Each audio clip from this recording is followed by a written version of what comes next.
Tengan muy buenos días, queridos jóvenes. Vamos a continuar con nuestro proceso de formación, con nuestra formación académica. En esta ocasión vamos a hablar sobre un contenido muy importante, muy interesante, en el que dentro del ejercicio de liderazgo, en el que nosotros podemos caer, ¿verdad? Y debemos de tener cuidado porque siempre van a estar ahí, son las tentaciones en las que nosotros podemos sucumbir, ¿verdad? Y para no hacerlo, pues debemos de conocerlas y debemos de tenerlas siempre presente para tomar las mejores decisiones, las decisiones más adecuadas. Pero antes de comenzar hablando de las tentaciones, quisiera compartir con ustedes un contenido, bueno, la continuación de estos 2 días anteriores, sobre el aspecto socioemocional, que tenemos que tenerlo siempre también presente. ¿De qué estamos hablando? Estamos hablando de las etapas del duelo. Ya en otros contenidos, en otras clases con otros compañeros habrán hablado sobre esta etapa, ¿verdad? En esta ocasión pues toca la tercera, el día miércoles. Vamos a hablar entonces sobre la ira, pero quisiera compartir con ustedes, hacer memoria sobre esas etapas anteriores, que es la negación y la confusión, para que recordemos y para que veamos cuál es esa secuencia que tiene.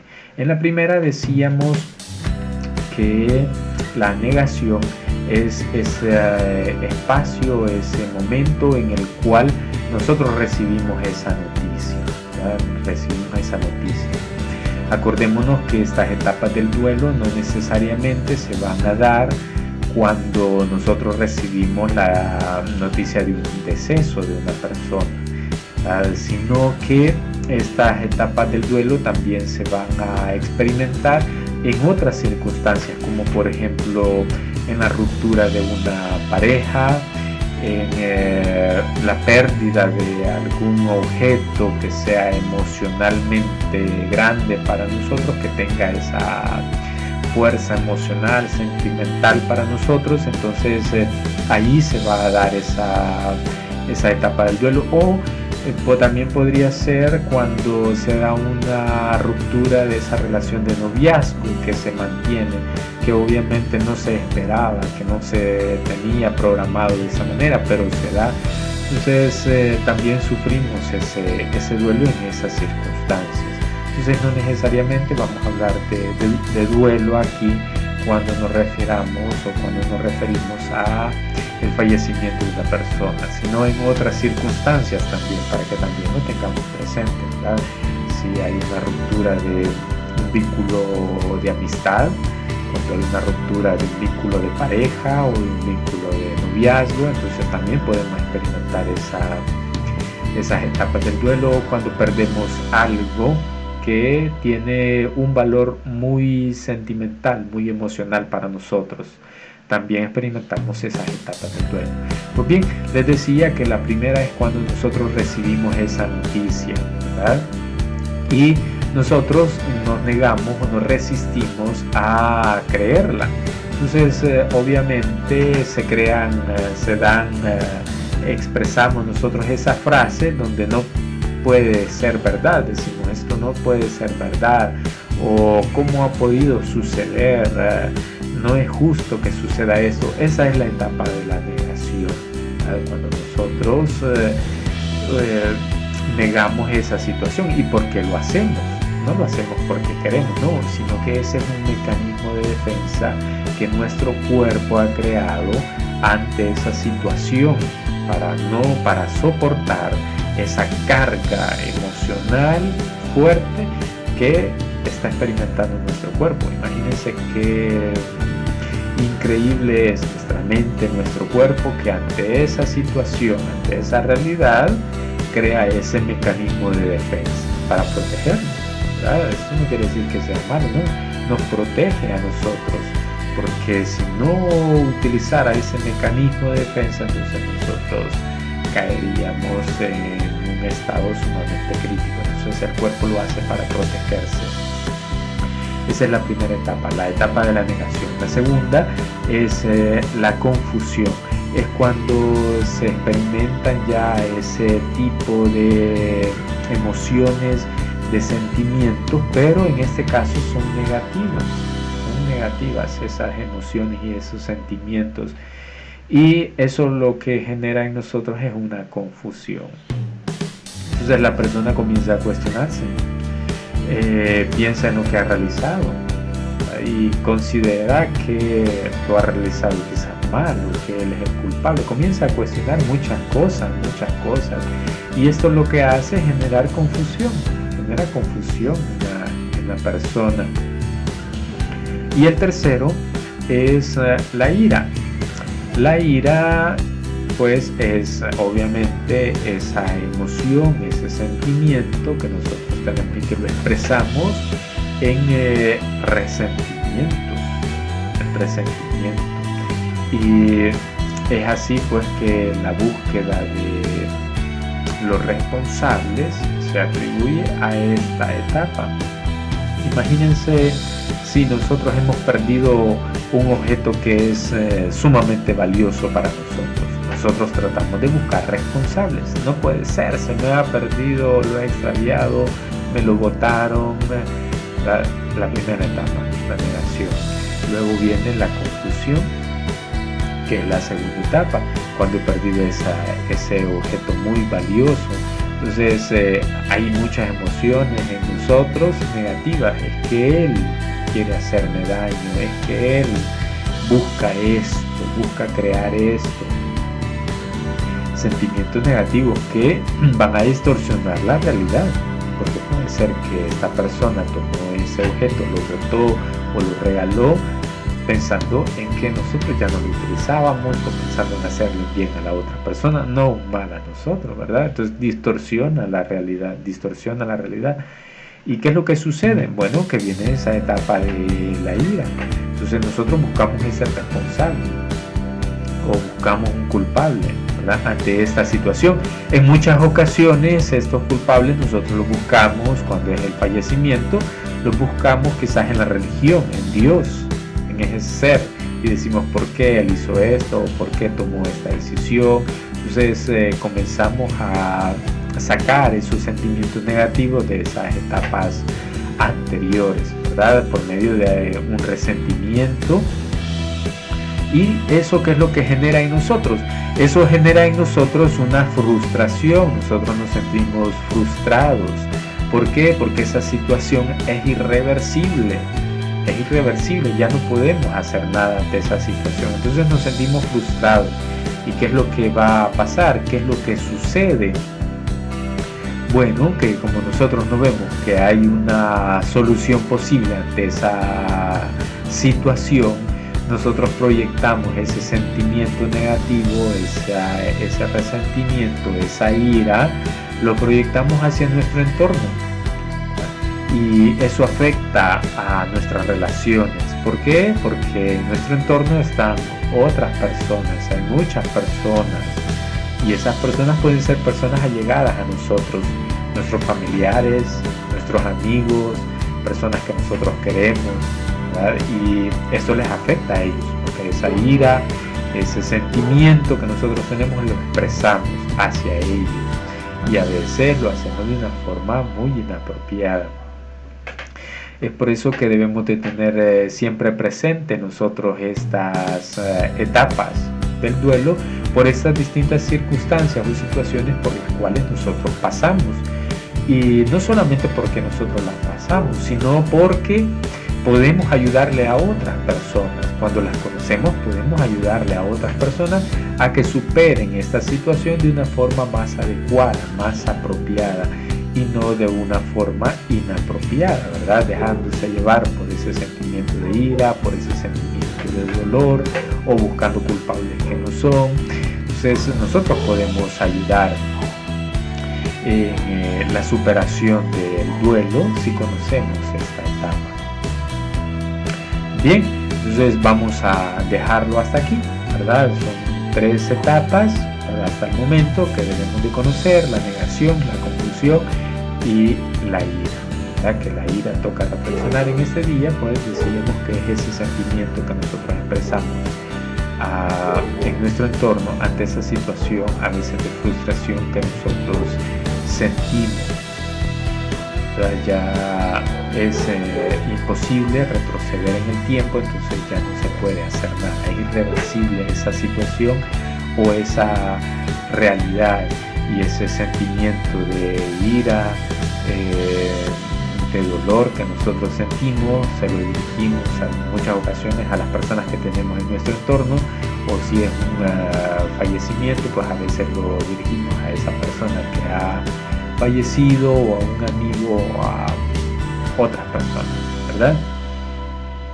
Entonces nosotros cuestionamos mucho a veces la religión o nuestros padres en muchas ocasiones, y tenemos que tener presente que estos sentimientos son negativos. Tenemos que sentarnos, tenemos que pensar, tenemos que reflexionar de qué forma vamos a superar mejor estas etapas o estas circunstancias. Pues bien, vamos a continuar con nuestro contenido.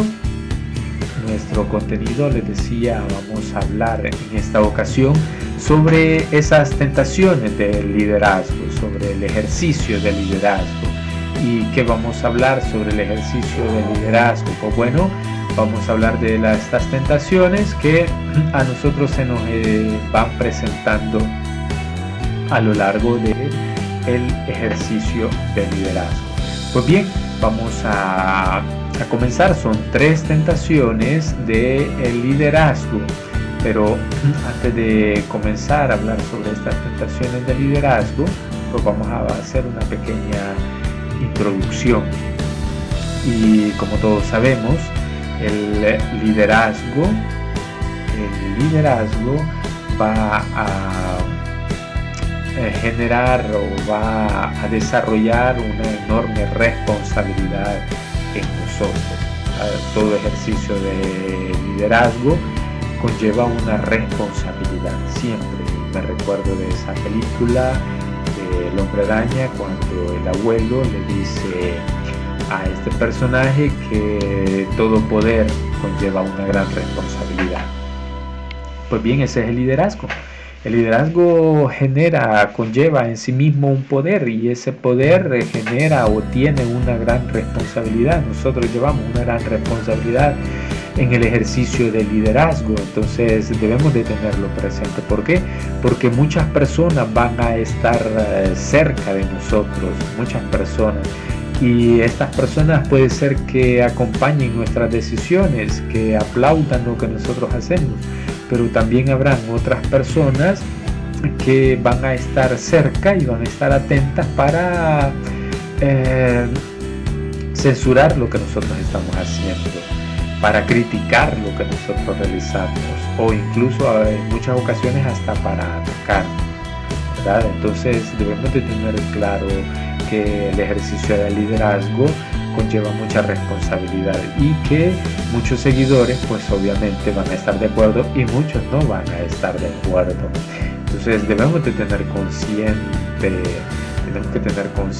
de esto, ¿verdad? Siempre va a existir un grupo de personas de la sociedad, un sector de la sociedad que no estará de acuerdo con nosotros, que va a estar en contra, y eso hoy nosotros lo podemos experimentar, lo podemos ver. Hay muchas personas, hay grupos que están y no están de acuerdo con el ejercicio de liderazgo que tiene el Ejecutivo, con el ejercicio de liderazgo que tiene el Legislativo, con el ejercicio de liderazgo que tiene la Sala de lo Constitucional, y así sucesivamente, ¿verdad? Hay muchas personas que no están de acuerdo, y hay muchas que sí están de acuerdo en esa toma de decisiones o en ese ejercicio de liderazgo. Y debemos de estar conscientes de eso, porque cualquier error que nosotros cometamos, entonces estas personas, estos opositores van a estar ahí para hacerlo notar, ¿verdad? Y a veces lo van a utilizar no para ayudarnos, sino para atacarnos, y esto debemos de tenerlo muy presente. No somos medallita de oro para quedar bien con todos, ¿verdad?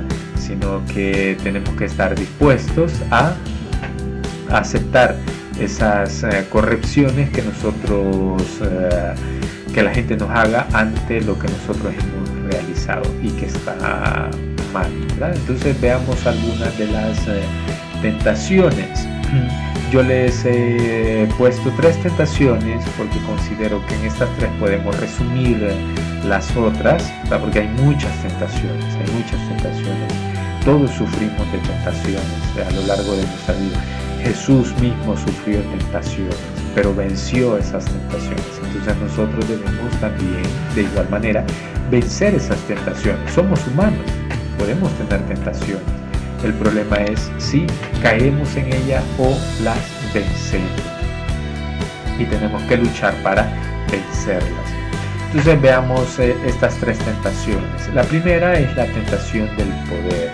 Es una tentación muy fuerte que nosotros experimentamos a lo largo de nuestra vida. Siempre en el ejercicio de liderazgo vamos a experimentar esta tentación que es muy fuerte.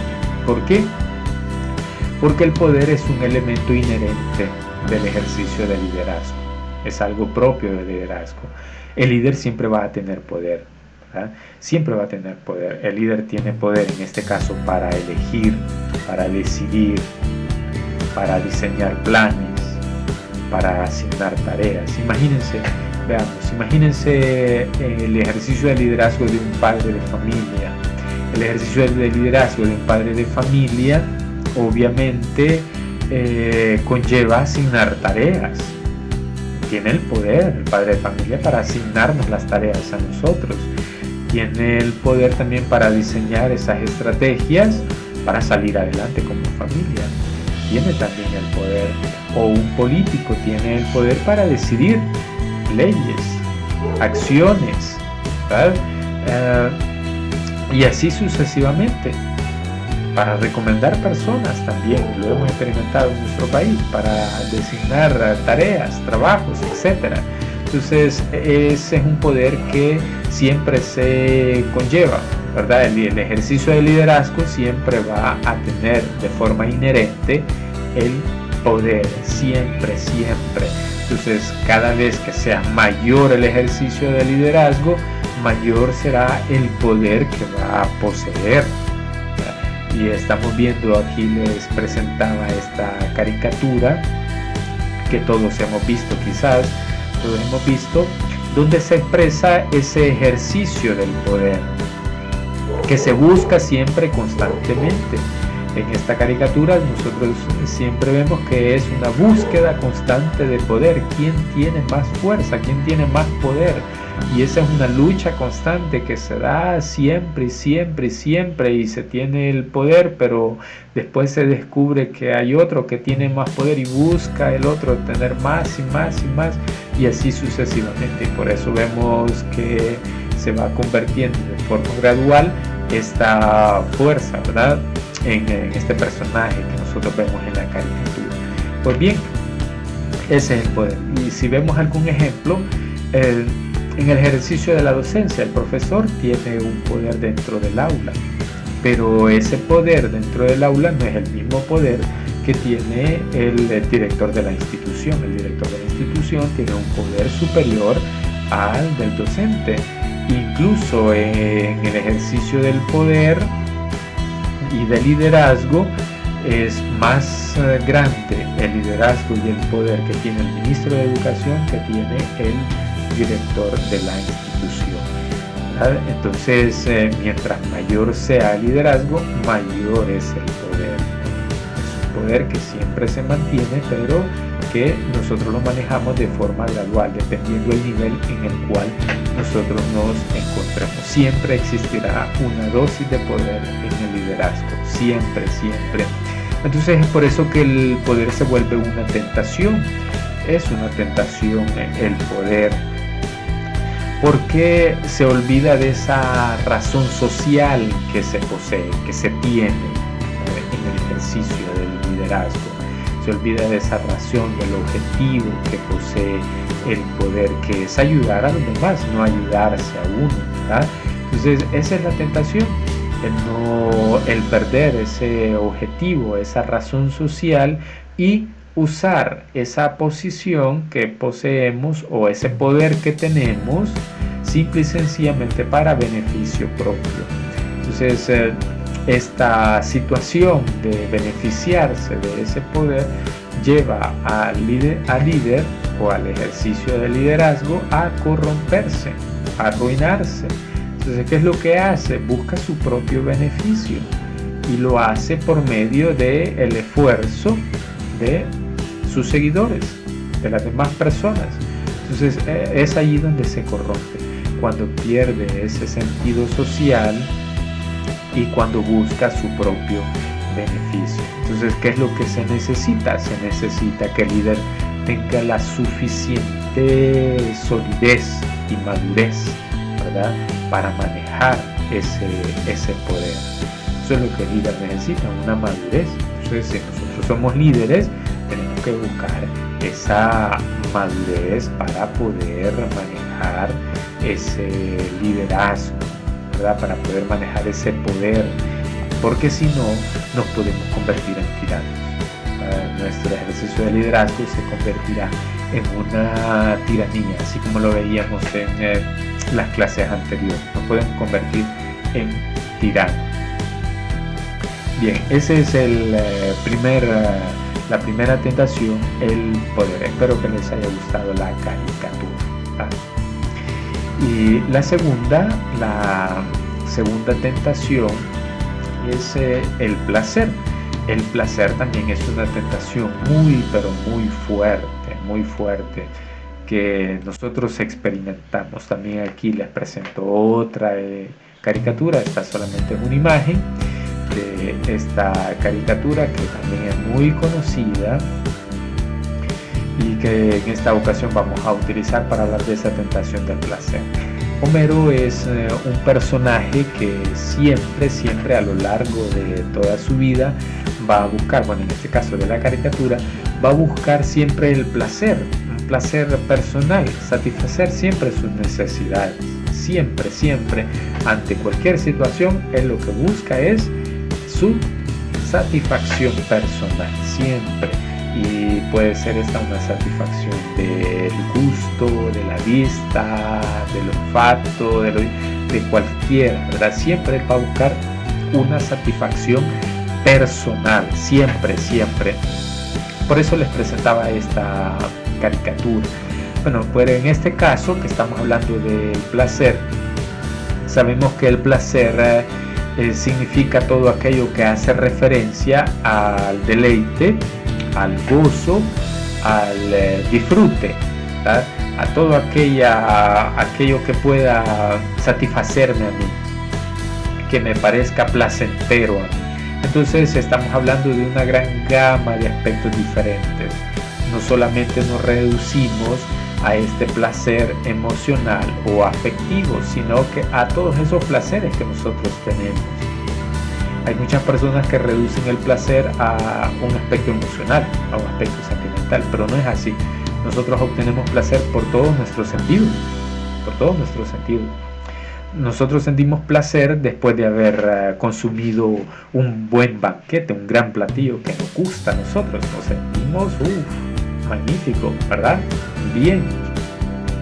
O cuando nosotros vemos algo que nos agrada, un paisaje, o cuando escuchamos una canción, nos deleita, nos gusta, sentimos placer, ¿verdad? Entonces el placer puede ingresar por cualquiera de nuestros sentidos, no solamente por el aspecto emocional. E incluso también podemos sentir placer por el aspecto espiritual. El aspecto espiritual también nos puede generar a nosotros placer. Entonces el placer es todo aquello contrario o opuesto al sufrimiento. Entonces, en este sentido, muchos líderes pueden perder su rumbo, pueden perder su brújula, pueden perder su camino, en el sentido de que se corrompen por el placer. ¿Por qué? Porque este placer le involucra o le exige sentirse importante. El líder se pierde en su camino cuando él considera que él es más importante. y lo que él busca es sentirse bien él, y busca sentirse mucho más importante que los demás, busca ser el centro de atención de todo, ¿verdad? Y deja a un lado la humildad y se vuelve muy orgulloso y en muchos casos abusivo. Entonces pierde el sentido, pierde el rumbo y va a aceptar ciertos caminos, ciertas ofertas de otras personas en búsqueda de este placer, ¿eh? Obviamente el líder, entre más grande sea el ejercicio de liderazgo, obviamente más grande es el hecho de esas ofertas que le dan, que le ofrecen para satisfacer ese placer. Y en este caso obviamente estamos hablando que el líder se ve tentado a tener una casa, se bien por tener una casa grande, muy bonita, tener carros, ropa, equipo y así sucesivamente. Nos vemos tentados de una u otra forma, siempre nos vemos tentados porque somos humanos, somos personas, ¿no? Pero ¿cómo enfrentamos esa situación? Eso es lo que tenemos que tener presente, cómo enfrentamos esa tentación. Entonces ese es el placer, todo eso que nos causa a nosotros satisfacción y que evitamos, que obviamente es lo opuesto al sufrimiento, y todo eso puede venir a través de vías que no son adecuadas, ¿verdad? Bien, esa es la segunda. Veamos la tercera tentación es también muy fuerte, que es acerca de el dinero. El dinero es otra tentación que obviamente está muy pero muy ligada a las otras dos, que es el poder y el placer. El dinero, porque el dinero, bueno, es una forma más común de corrupción dentro del ejercicio del liderazgo o dentro de las actividades, de las acciones. Siempre hay corrupción por medio del dinero. Entonces, si el líder no tiene una adecuada madurez y una solvencia moral, entonces muy fácilmente va a corromperse. Muy fácilmente va a verse tentado, ¿verdad? Y va a ser comprado. ¿Y por qué sucede esto? Bueno, en nuestro país y en todos los países del mundo, en nuestro país más que todo hay esa experiencia de la pobreza, esa realidad que nosotros tenemos. Entonces el líder se ve tentado, se ve muy tentado a tener más, a querer tener más. Y esa es una gran debilidad, ¿verdad? En nuestro país, lastimosamente, es subdesarrollado, tercermundista, es un problema. ¿Por qué? Porque no tenemos la solvencia moral adecuada para enfrentar esta situación. Entonces, ¿qué es lo que tenemos que hacer para enfrentar esta situación? Bueno, trabajar nuestra madurez y trabajar nuestra solvencia moral, ¿verdad? Trabajarla para enfrentarnos ante esta situación y salir adelante. Es por eso que cada acción que el líder realiza cuando ya se ha visto tentado por esta situación, por el dinero, el líder lo único que va a pensar es en el beneficio que le va a quedar a él o en la ganancia que le va a quedar a él, y no tanto en lo beneficioso que va a ser para sus seguidores. Entonces, cuando el líder ya se ha visto tentado y ya ha caído en esta tentación, lo que va a hacer es buscar siempre su beneficio. El líder es un ser humano, obviamente es una persona que va a cometer errores, pero estos errores que comete el líder no deben ser dentro de estas tentaciones. Debe evitar estas tentaciones, debe vencer estas tentaciones. Puede cometer otros errores, sí, pero deben estar fuera de estas tentaciones. Son tres tentaciones muy fuertes que nosotros experimentamos dentro del ejercicio del liderazgo a lo largo de nuestra vida, y que tenemos que saberla vencer. Decíamos que la primera es el poder, el cual nosotros de forma inherente tenemos por el ejercicio del liderazgo. La segunda es el placer, que ese placer lo obtenemos por cualquiera de nuestros sentidos. Entonces eso quiere decir que si yo soy líder y me veo tentado ante esa sensación y me dicen, bueno, nos vendemos en muchas ocasiones, te vamos a invitar a una buena cena, a un gran restaurante, pero queremos que realices esto. Nosotros como nunca hemos ido a ese lugar, queremos tener esa experiencia de placer, accedemos y caemos en esa tentación. Y la tercera, el dinero. Mira, te vamos a ofrecer tantos miles, tantos millones porque realices esto. Nosotros decimos, bueno, no tengo ese dinero, lo quiero, y aunque esto genere dificultades para otras personas, ¿verdad? Caemos en esa tentación del dinero. Entonces son 3 tentaciones que nosotros experimentamos a lo largo del liderazgo. Entonces debemos de tener mucho cuidado en nuestro ejercicio del liderazgo. Bien, vamos a quedarnos hasta aquí. 3 tentaciones. En las próximas clases, que ya nos queda poco para finalizar este periodo, vamos a dedicar también tiempo para repasar y para abarcar otros aspectos que son necesarios, que nosotros debemos de tenerlos presentes. Pues bien, se acercan las vacaciones, ya estamos a pocos días de comenzar este proceso de vacación. Espero que ustedes la disfruten, que se acerquen más a su familia, a esas personas que están cerca de ustedes, que aprovechen este tiempo para leer un buen libro, una buena obra, una novela, o para que vean buenas películas, puedan desestresarse y puedan agarrar con fuerza lo que resta del siguiente periodo y del año escolar, ¿verdad? Así es que ha sido un gusto estar con ustedes, compartir con ustedes, queridos jóvenes. Nos veremos la próxima clase, que es después de vacaciones. Saludos a toda su familia. Nos vemos hasta la próxima.